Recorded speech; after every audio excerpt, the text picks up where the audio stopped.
Good morning बच्चों। कुछ topics तुम्हारी इस 4th यूनिट के बचे हुए हैं तो वो मैं भी इसमें बता रही हूँ। जैसे एक है इकोलोकेशन इन बैट्स, ठीक है, प्रतिध्वनि, चमगादड़ में प्रतिध्वनि।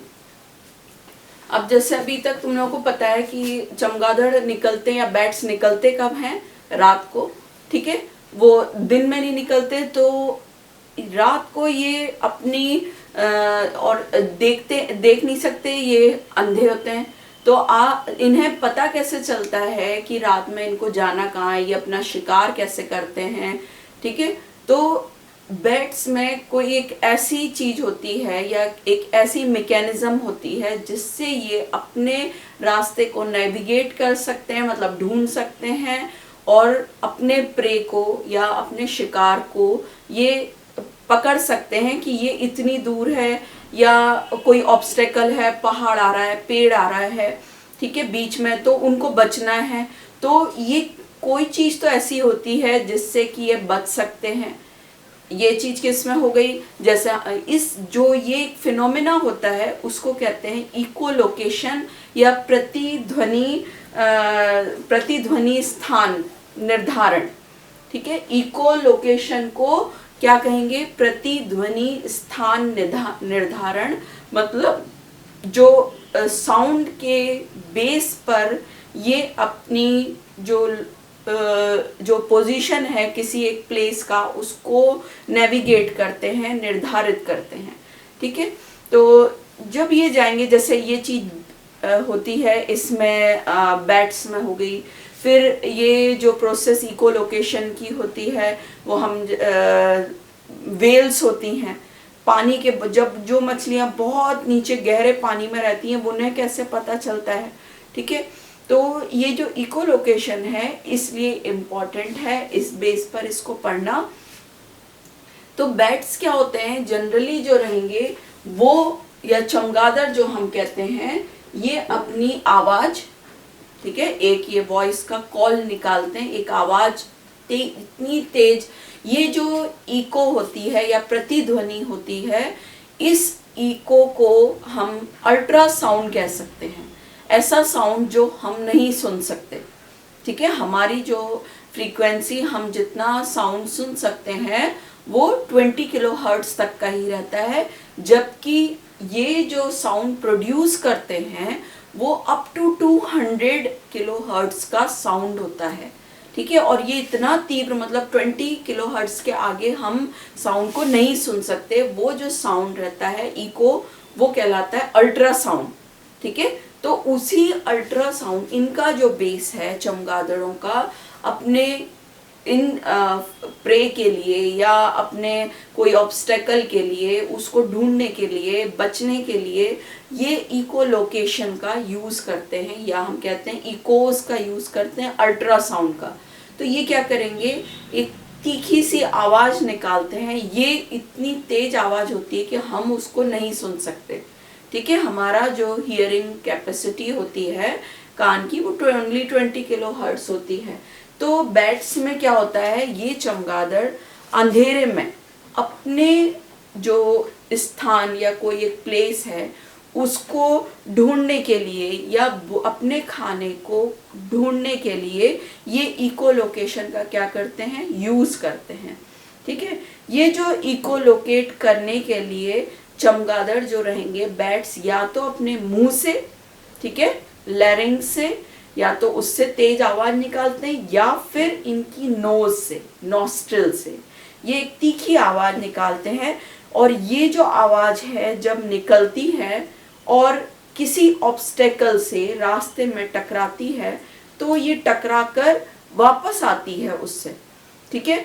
तो उससे वो ये समझ लेते हैं कि वो उनका और उस शिकार का के बीच में, या उनके उस पहाड़ या पेड़ के बीच में कोई ऑब्स्टेकल रास्ते में है, तो वो कितना डिस्टेंस है, वो जो ऑब्स्टेकल है या भोजन है वो कितना बड़ा है, ठीक है। तो इस तरह से जो चमगादड़ होते हैं वो अपनी आवाज के थ्रू एक इको प्रतिध्वनि उत्पन्न करते हैं। वो इको जो होता है वो वापस उनके कान तक पहुंचता है। तो ये सुनकर ठीक है। इन्होंने मुंह से या अपनी नाक से एक तेज आवाज निकाली, वॉइस निकाली, वो इको के फॉर्म में, ध्वनि के फॉर्म में तेज गई और वो रिटर्न होके जिससे टकराई, या तो प्रे से या किसी पहाड़, पेड़ या किसी भी ऑब्स्टेकल से, क्योंकि उससे वो टकराए तो वो मर जाएंगे, ठीक है। तो उनको कोई या कीड़ा है बीच में जो उनका भोजन है, तो उससे टकरा के वो वापस आती है, इको करती है। इको पता है ना, प्रतिध्वनि, लौट कर आई हुई साउंड। तो ये इनके कान तक आती है और इनके ईयर ड्रम में टकरा के इनके अंदर तक पहुंचती है और सुनाई देती है इन्हें। उस बेस पर ये जज कर लेते हैं कि जो हमारा ऑब्स्टेकल है या हमारा फूड है वो कितनी दूर है, कितना बड़ा है, ठीक है, और कितने टाइम में हम उस तक पहुंच सकते हैं। ये इसी को इकोलोकेशन कहते हैं। ये जो इको होता है ये साउंड का रिफ्लेक्शन है, ठीक है। साउंड रिफ्लेक्ट होके वापस आती है और लिसनर तक, जो बैट है उस तक पहुंचता है ये साउंड। और बैट जो है वो पर सेकंड 100,000 जो है 100,000 के ऊपर ये इतने वेव्स साउंड के प्रोड्यूस करता है, ठीक है। तो एक साथ इसके मुंह से या नाक से 100,000 वेव्स निकलती हैं साउंड की। फ्रीक्वेंसी इतनी तेज, फ्रीक्वेंसी इनकी जो होती है पर सेकंड 100,000 वेव्स ये निकली और ये निकल कर उससे टकराई, ठीक है। तो ये जो वे होती है, जिस वे से ये काम कर रहे हैं, इसको कहते हैं सोनार टेक्निक। सोनार मतलब साउंड नेविगेटिंग एंड रेंजिंग, ठीक है। Sonar, sound navigating and ranging technology. तो इसमें साउंड नेविगेटिंग मतलब आवाज से किसी चीज को पहचानना और उसकी रेंज पता करना, ठीक है। जैसे हम पनडुब्बी में जो सबमरीन्स होती हैं वो इसी वे पे काम करती हैं, क्योंकि पानी में जैसे जो मछलियां होती हैं तो वो इसी आवाज निकाल के, क्योंकि पानी में जो साउंड की स्पीड होती है वो आवाज काफी तेजी से जाती है हवा के कंपैरिजन में, ठीक है। तो ये सोनार टेक्निक का ये यूज करते हैं। ये जो साउंड ऑफ इको होता है जनरली, जैसा हमने बताया, ये क्या होता है, एक अल्ट्रासाउंड जिसे हम नहीं सुन सकते। तो ये दो टाइप की फ्रीक्वेंसी होती है जो इनमें बैट्स यूज करते हैं। There are two type of frequency producers in bats. चमगादड़ में एक होता है CF कॉल्स, ठीक है। ये कांस्टेंट फ्रीक्वेंसी मतलब जो ये अपने मुंह से लगातार निकालते रहते हैं, कांस्टेंट फ्रीक्वेंसी, जैसे हमने बताया ना पर सेकंड 100,000 वेव्स जनरेट करते हैं, तो ये कांस्टेंट फ्रीक्वेंसी ये निकालते रहते हैं, ठीक है।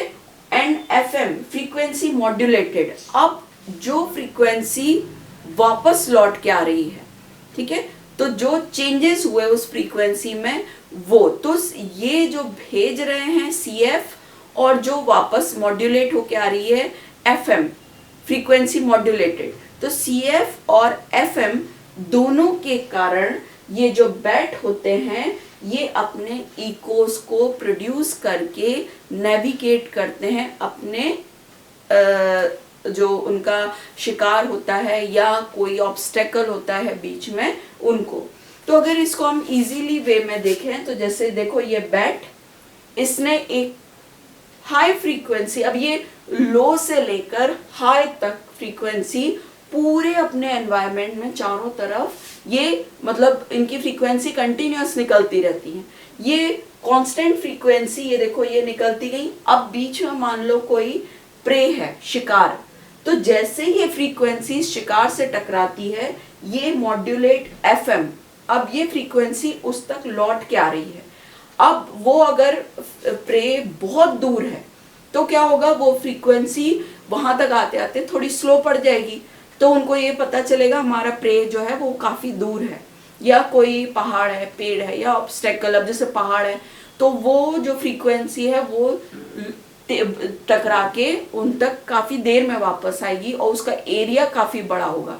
तो ये फ्रीक्वेंसी के थ्रू, ये जो वेव्स होती हैं इनके साउंड वेव्स के थ्रू, या हम कह सकते हैं अल्ट्रासाउंड के थ्रू, ये उसका साइज वो छोटा है प्रे, या बहुत बड़ा है, या एक बहुत बड़ा ऑब्स्टेकल है पहाड़ जैसे, या कोई एक पेड़ है, ठीक है, वो उसको अपने वेव्स के थ्रू आइडेंटिफाई कर लेते हैं और उससे रिटर्न होके जो उनके कान तक पहुंचती है लिसनर यहाँ कौन हो गया, बैट, तो ये प्रे से टकराकर ये वापस उस बैट तक आ रही है और वो उसको सुनते हैं, उससे वो अंदाजा लगा लेते हैं कि ये प्रे जो है इसका साइज इतना है, डिस्टेंस पास में ही है, क्योंकि वो बहुत तेजी से फ्रीक्वेंसी वहां तक आ रही है, मतलब बहुत पास है, तो वो उसको बस उसी के थ्रू नेविगेट करते हुए वहां तक पहुंच के उसे पकड़ लेते हैं।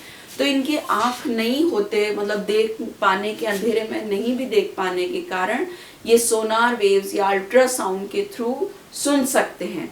तो ये बैट्स जो होते हैं वो जनरली या तो अपने जो वॉइस बॉक्स होता है लैरिंग्स को श्रिंक करके अपना तीखा साउंड एक प्रोड्यूस करते हैं, या जैसे हॉर्स, जनरली जितने भी बैट होते हैं वो इसी लैरिंग्स को कंस्ट्रिक्ट करके आवाज प्रोड्यूस करते हैं। बट कुछ बैट्स हैं जैसे हॉर्स शू बैट है, वो अपने नॉस्ट्रल से ये तीखी आवाज एक नॉस्ट्रल से निकालता है, ठीक है। तो इस तरह से ये जो इकोलोकेशन है वो किसके बेस पर रहेगा, अल्ट्रासाउंड और वॉइस इको या ईयर्स के बेस पर।